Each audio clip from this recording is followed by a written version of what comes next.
ગુજરાતમાં હાલ બોગસિયા પત્રકારો એટલે કે તોડબાજ પત્રકારોનો રાફડો ફાટ્યો છે અને તેઓ સોશિયલ મીડિયામાં તેમના સમાચાર બતાવી તેમના વિસ્તારમાં એક માહોલ બનાવતા હોય છે કે તે પોતે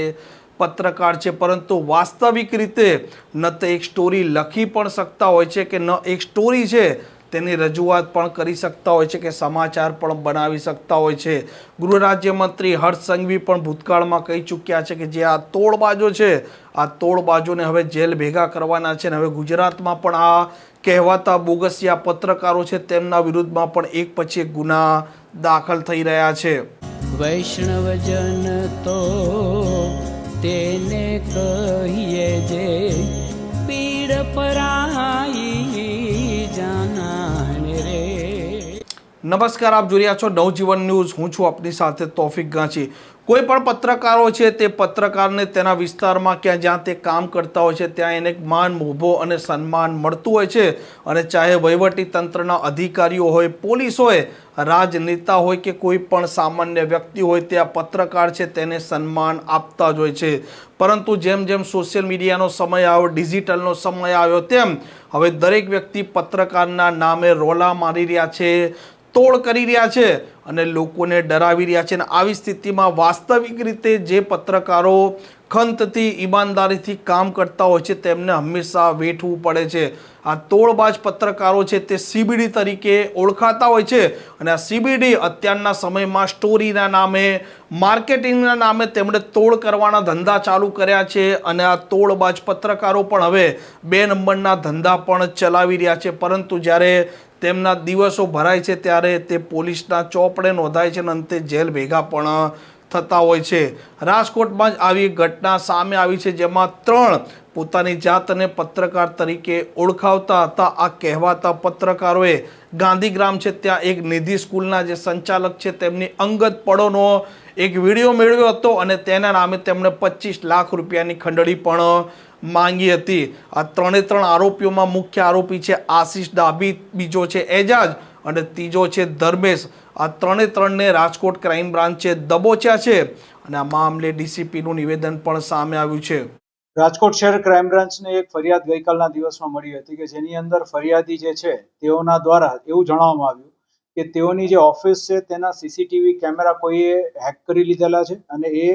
સીસીટીવી કેમેરાની અંદર અમુક એમની જે અંગત ક્ષણો જે હતી એ અંગત ક્ષણો વાયરલ કરી નાખવાનું કહીને અમુક લોકો દ્વારા એમને સતત બ્લેકમેલ કરવામાં આવી રહ્યા છે। તેના આધારે આગળ તપાસ શરૂ કરવામાં આવી જેની અંદર એક સ્લાઇડ બનાવીને અમુક ઇસમો દ્વારા એ જે અંગત ક્ષણો હતી તેને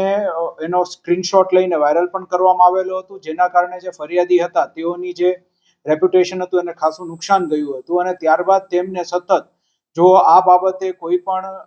પોલીસ એજન્સીને કે અન્ય કોઈને જાણ કરવામાં આવશે તો તેઓને જાનથી મારી નાખવાની ધમકી આપી અને પૈસાની ખંડણી પણ એ લોકો દ્વારા ઉઘરાવવાનો એ લોકો ફરિયાદી દ્વારા ફરિયાદ કરવામાં આવી।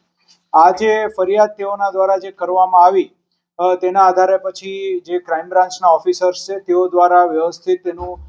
નિવેદન ને એવું બધું મેળવીને અને કઈ રીતે બનાવ બન્યો તો કઈ જગ્યાએ તેઓને પૈસાની માગણી કરવામાં આવી છે તે બધાની સંપૂર્ણ વિગત મેળવી અને ત્યારબાદ પ્રોપર ટ્રેપ ગોઠવવામાં આવી હતી અને ટ્રેપની અંદર જે વ્યક્તિઓ જે પકડાણા તેઓ દ્વારા એ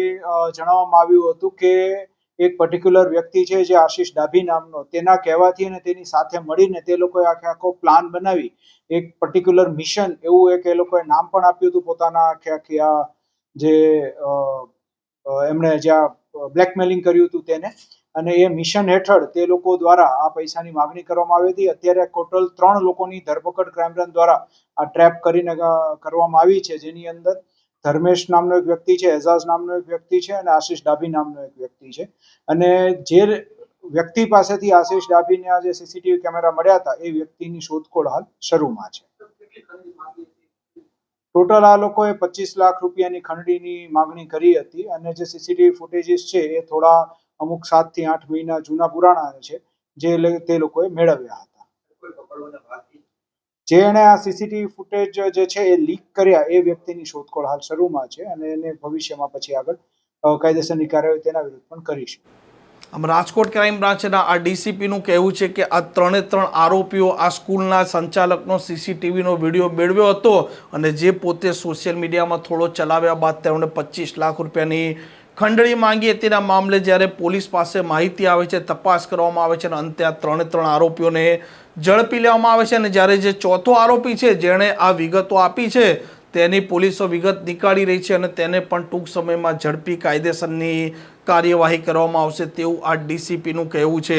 ગુજરાતમાં જે પ્રકારે આ તોડબાજો, આ કહેવાતા પત્રકારોનો રાફડો વ્યાપી રહ્યો છે તેનાથી હવે વહીવટી તંત્રના અધિકારીઓ હોય કે સામાન્ય લોકો હોય તે ત્રાસીને કંટાળી ગયા છે, કેમ કે આવા લોકો પોતાની જાતને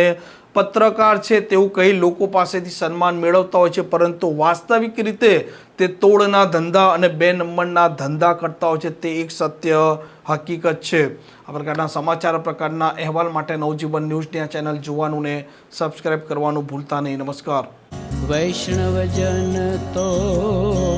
તેને કહીએ જે પીડ પરા